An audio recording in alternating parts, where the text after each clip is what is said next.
So, let us continue our discussion, and in fact, Professor Padmarekha will walk you through how to use the KENLAYER computer program, but what I am going to do is to give you some snippets about how such computer programs are actually designed to solve this n-layer problems.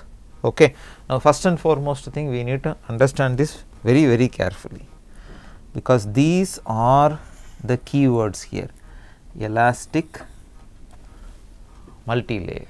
Okay.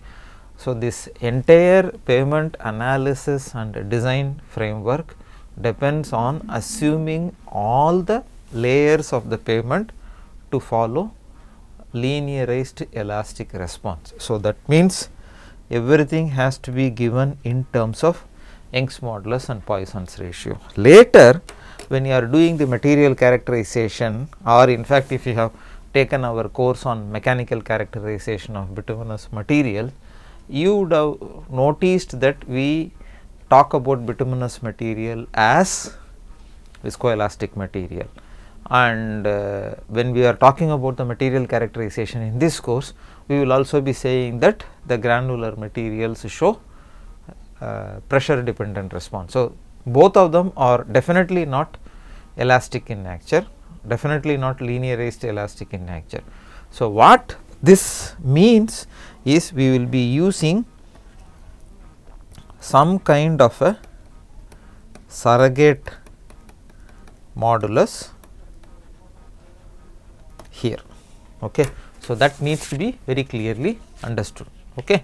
So, when we say something like the surrogate modulus, what we really mean is the following, that they are not really true elastic modulus, but they seem to be having this notion of a elastic modulus.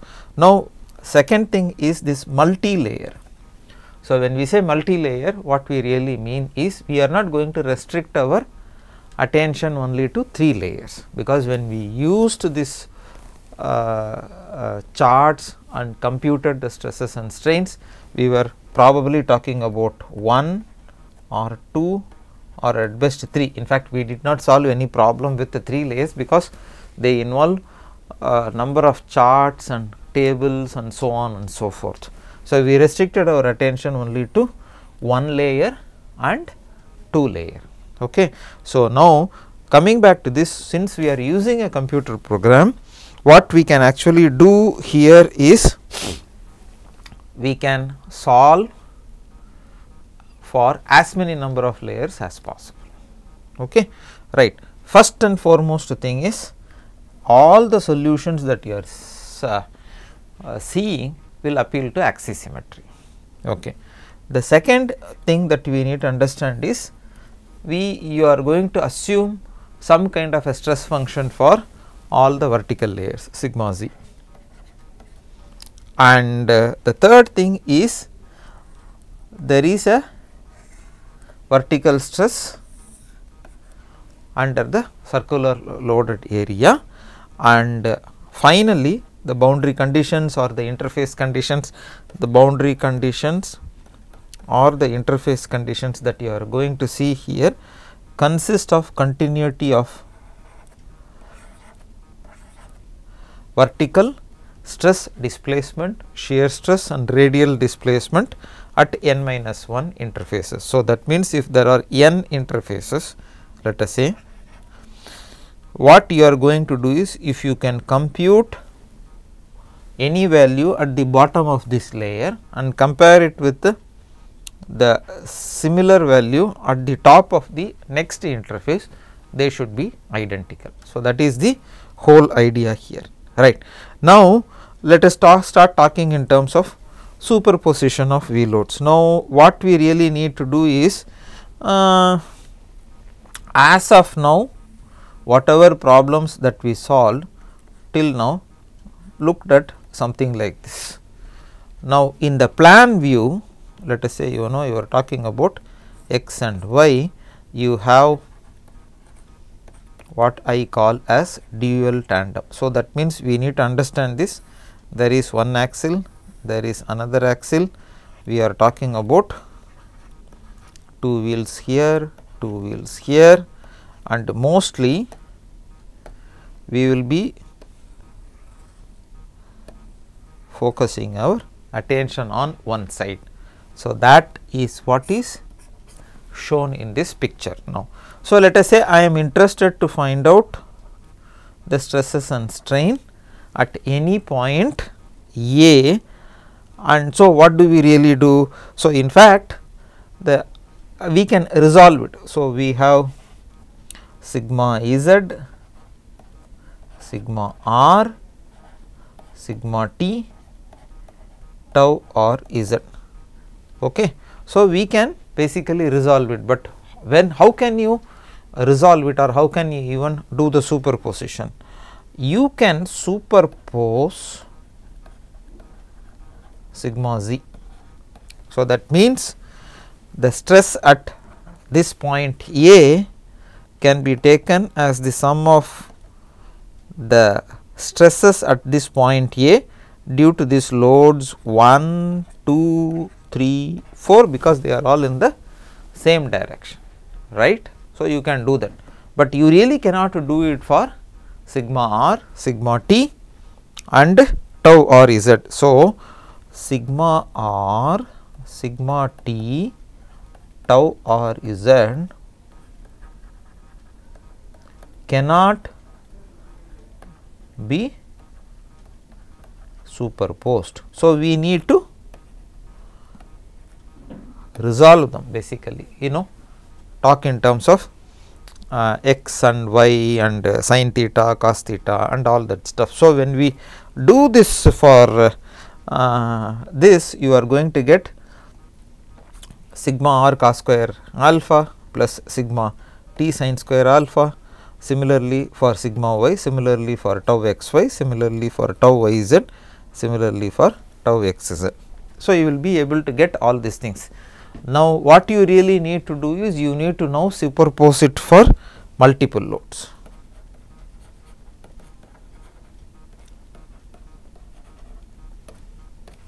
Okay. So, you can do the superposition for multiple loads, that is what you can actually do. Once you have found out these values sigma x, sigma y, tau xy, tau yz and tau xz, you can actually find out the construct this characteristic equation. I think we have discussed this before, and the roots of this equation basically will give you the principal stresses and the principal strains. So, sigma 1, sigma 2, sigma 3 will be the roots of this particular equation. So, how do we compute epsilon 1? 1 over E sigma 1 minus sigma 2 plus sigma 3, and similarly epsilon 2 is equal to 1 over E, you can actually write in the same fashion, and epsilon 3 is equal to 1 over E sigma 3 minus nu times sigma 1 plus sigma 2. So, these things can actually be written here, and in the same way what you can actually do is epsilon x as well as for epsilon y also you can write. So, that is going to be 1 over E sigma x minus nu times sigma y plus sigma z, and you can write similarly the following, and then you can also write a similar expression for the shear strain. Okay. So, these are fairly standard strength of material that you would have been exposed to in your second year undergraduate degree in civil engineering. But how is this being used here? Because what we are looking at is from the plan view, there are 4 wheels here, and at any given point below we need to compute the stresses and strains. So, sigma z is in the same direction, so we can add it up, but since you can actually see here tau sigma t, sigma r, tau or z, or in different directions, you need to appropriately resolve them to the x as well as the y direction, add them together and then get it. So, once you have finished it, then you can actually compute the various strains here. Now, what this KENLAYER program will do is exactly the same thing that it will do here. Okay. So, that is what this KENLAYER program is going to do it for you, because you can actually give as many tandem, you can even do the tridem. So, in fact, if you have tridem, you need to let us say how a tridem will look like. So, let me add. Okay. So, it is going to be, so let us extend this. So, you are going to be having something here, and let us say we want at any point B, somewhere in between, you need to keep doing the resolution and then add them together. That is something, that is what the software will also do it here, right. Okay. So, now comes the most important thing, because what do you really do here? You are going to use this to compute what is really called as the horizontal minor principal strain. And in fact, if you recollect your layer theory that we discussed earlier, we said this is bituminous layers, granular layers and subgrade. So, you are talking about 1, 2, 3, and here we said this is the one that is going to be critical as far as the fatigue is concerned, and how to compute it, this is how we are going to compute it, and again this was discussed earlier also. Okay. Now, after having done all these things, I am kind of slightly taking you ahead, but when we do the pavement design, these things will become very clear, and you also recollect what we discussed in the first few classes about what are the various steps. The first step that we said was what are the input parameters. We said we need to know the bearing capacity of the soil. We said we need to know what is the material that we are going to use. We said we need to find out where we are going to lay the pavement and what is the axial load. So, after having collected all this information, what we do, we come to our we pick a cross section. Okay. I hope you remember all these steps. We pick a cross section. Now, after having picked this cross section, we substitute this material parameters. Okay. So, I will just draw this thing here. So, let us say this is the cross section. I am just going to arbitrarily give some numbers. So, 40 mm of bituminous concrete, 100 mm of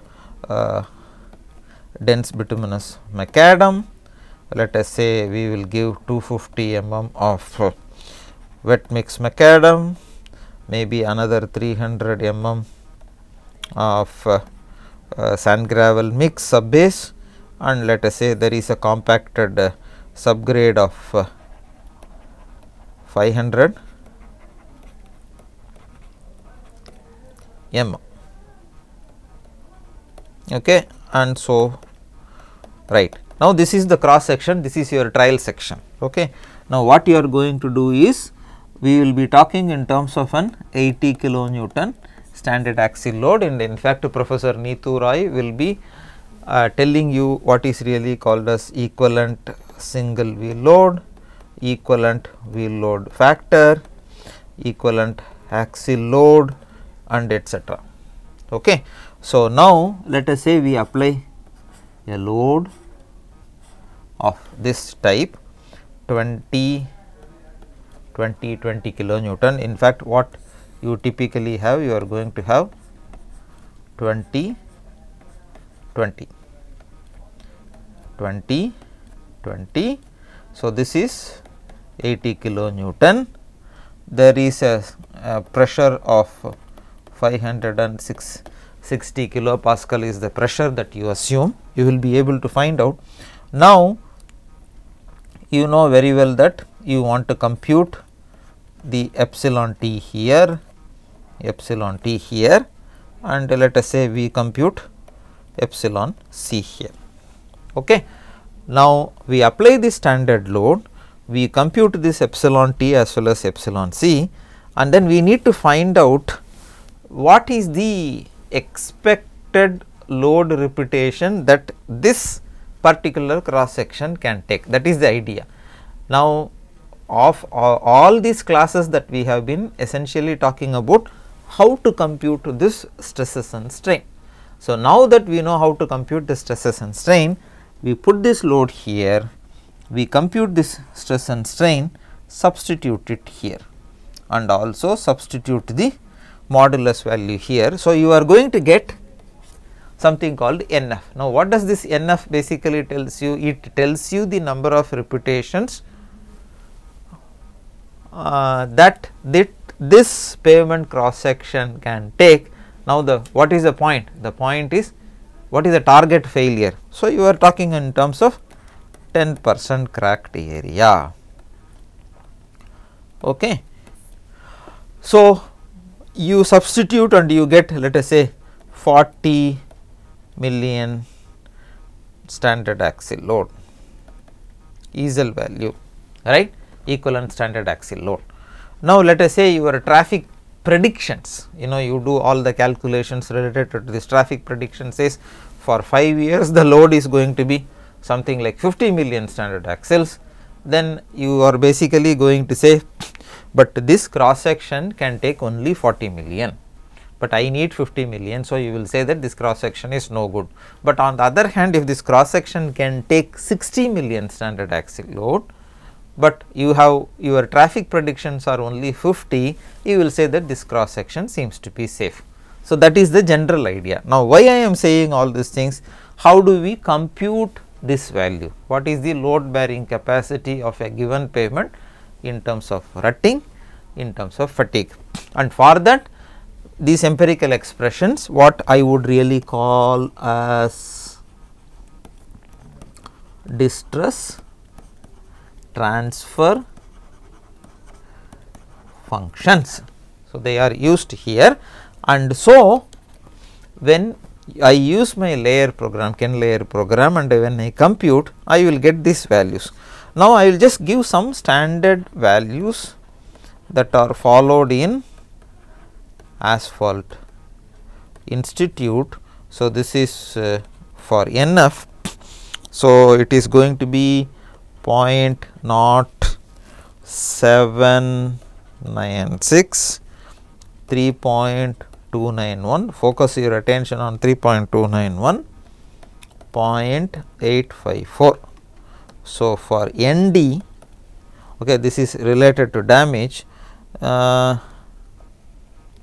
you are going to get something like 1.365 into 10 power minus 9 and 4.477. Again, pay close attention to these two numbers. So, now the interesting part is this expression looks like regression equations, some kind of regression is done because these are all some parameters that are given here. So, if you have spent some time thinking about all these things and if you have worked out some problem, it should immediately occur to you as to why E1 is also given, because E1 is related to epsilon t. Whatever is the strain that you are saying is basically depends on the modulus value, but not exactly true, because what we are missing is the thickness. So, as a function of thickness for any given modulus, the epsilon t values can vary non-linearly, and so that is why we use also E1 here, and there is also some notion about thin pavement and thick pavement. Okay. So, using your ideas related to layer theory and following KenPave software, you will substitute all the material parameters which are the input to you, compute what is the NF, check it with your traffic prediction. If it is not matching, what you are going to do? You are going to redesign. That is the whole idea, and this is where right now in this pavement design course we have come here. Okay, so this is the important part about pavement design. Now, how do we really compute damage? See, this is going to be the problem. How to compute damage? Because if you are looking at the IRC kind of method that you follow for pavement design, other than this particular thing, you are not going to see anything else. But on the other hand, if I really want to find out what will be the damage if I am going to have, let us say, these kind of sections, say single tandem axle dual wheel, which is what I mentioned.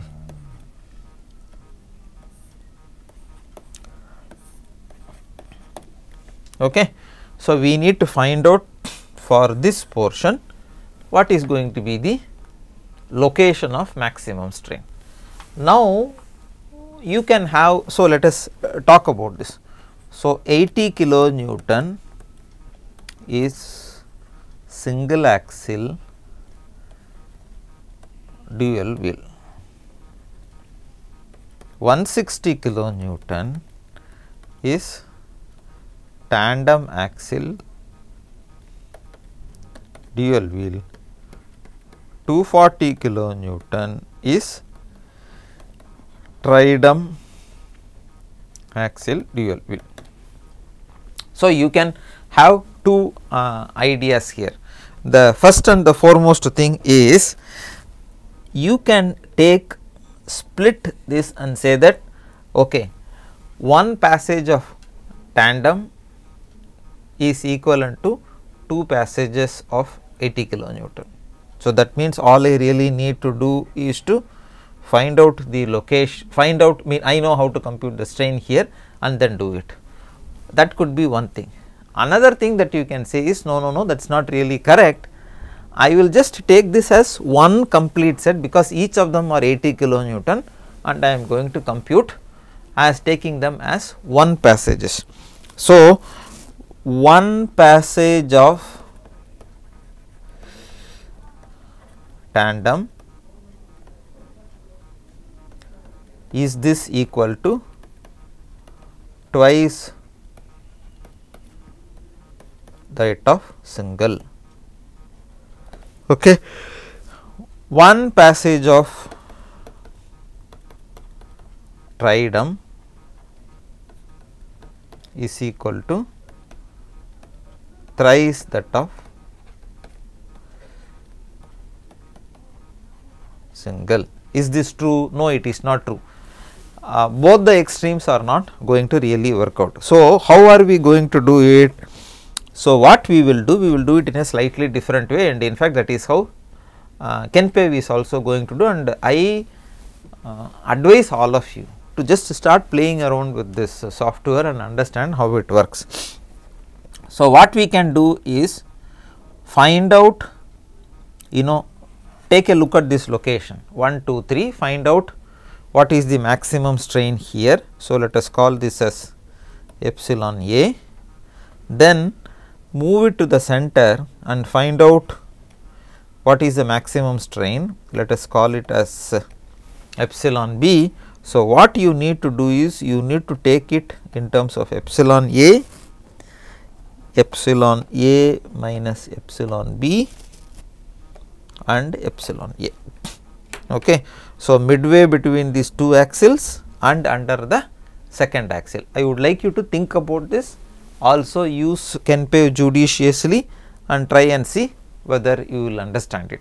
And then from now on, what I am going to do is I am going to ask you to answer few questions, because now you have a software, it is going to generate lot of information to you, and we want to ask some simple questions here. So, let us take a look at a simple thing, like for instance, what we will do, we will just go to KenPave and then do this example problem. So, there is a single tire, there is a dual tire. Now, this is 4,500 pounds, 4,500 pounds, this is 9,000 pounds, this is the contact radius here, E1, E2 values are given here, Poisson's ratio is given here, H1, H2 is given here. Now, what is the influence of the, and now what you see here is the epsilon t values and epsilon c values have been calculated for H1, which you see here for various H1 values. You can think in terms of 2, 4, 6 and 8, and H2 is taken as 4 or 16, and one is for single, another is for dual. So, lot of simulations have been done here, and what I would really like you to do is to answer this following questions. And in fact, I just want you to look at this figure and try and see whether you can answer these questions. Okay. Can we use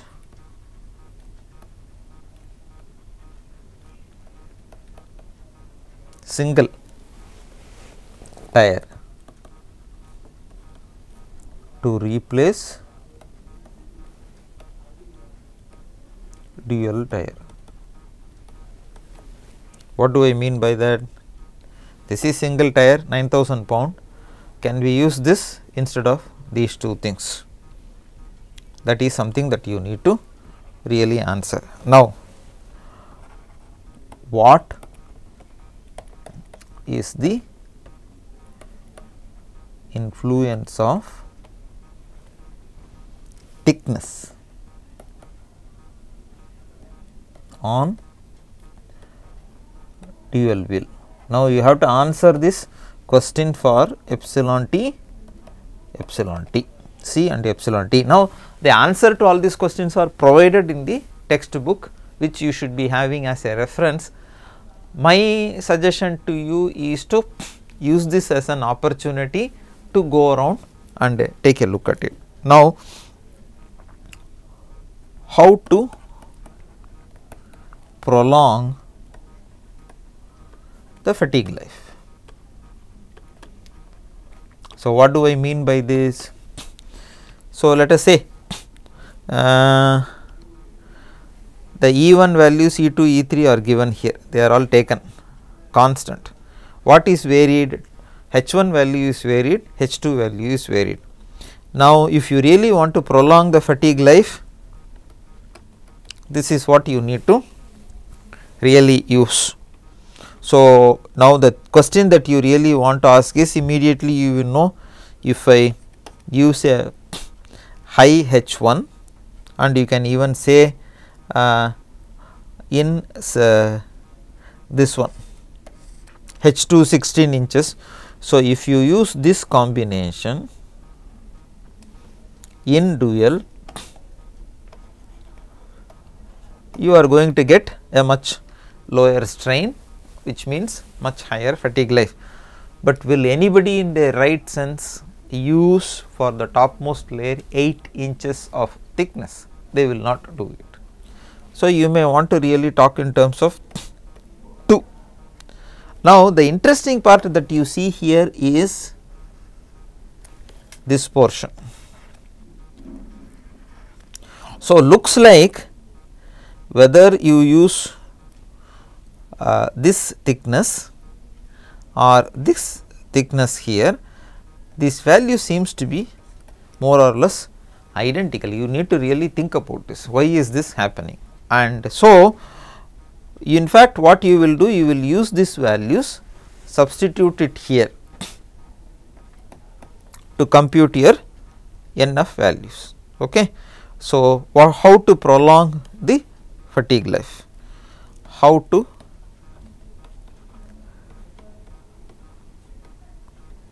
prolong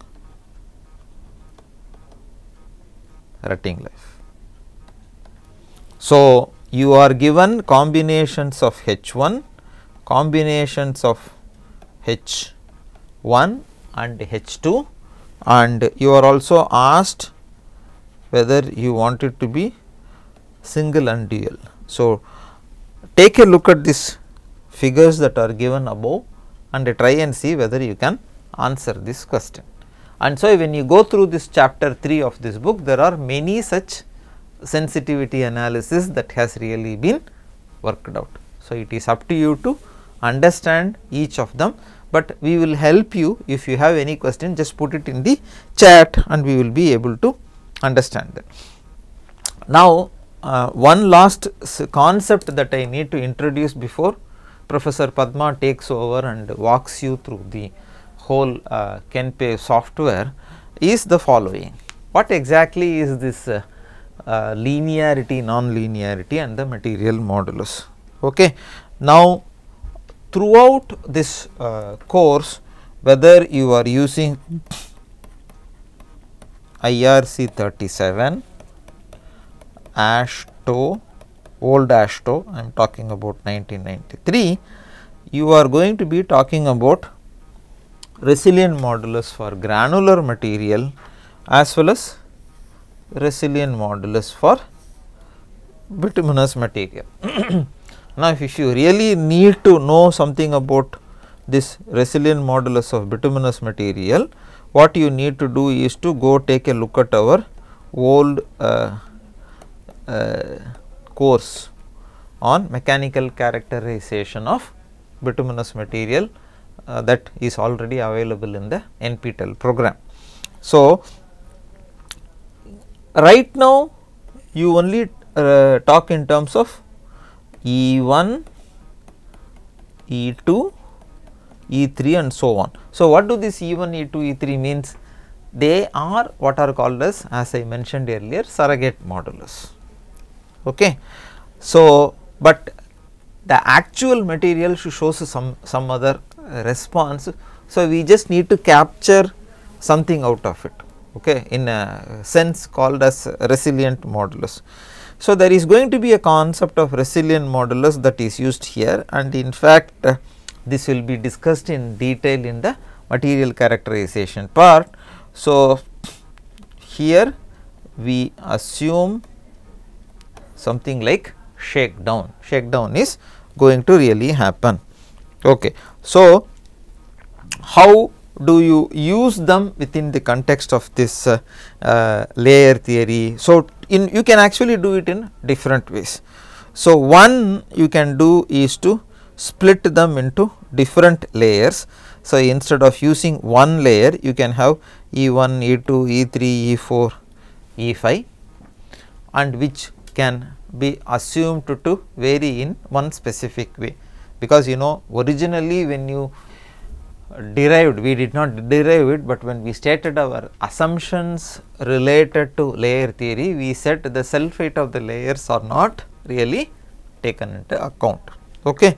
So, the easiest way in which we can do is to write something like this: E is equal to E naught into 1 plus beta times theta. Now, what exactly is this theta? Theta is nothing but your stress invariant, but some soil mechanics related due to the coefficient of earth pressure at rest also will come. So, this is going to be sigma z plus sigma r plus t, and this is the unit weight, this is the height at which you are looking at, 1 plus 2 times K naught. Now, K naught is the coefficient of earth pressure at rest. Okay. So, this is the starting value.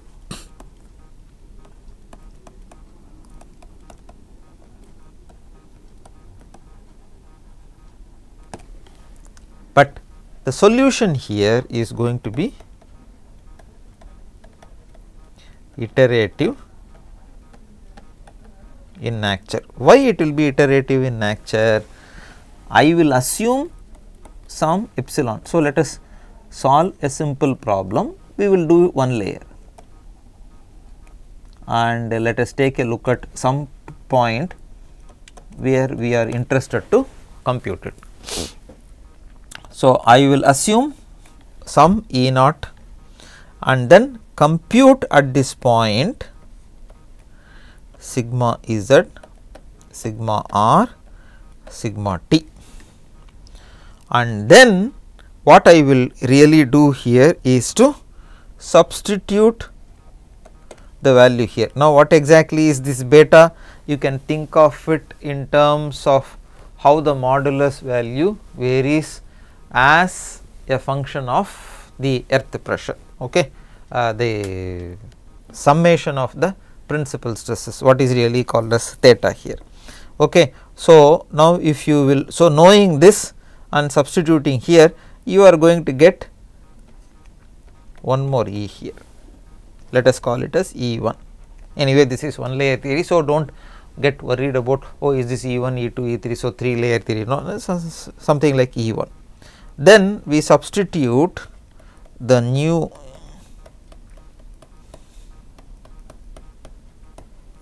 okay. So, we substitute the value and then get a new E2, and then you keep doing it till such a time En is approximately equal to En minus 1. Okay. So, now this becomes really tedious and you have to do it for every spatial point in which you want the stresses and strains to be computed. So, this is the so called non-linearity that is discussed here.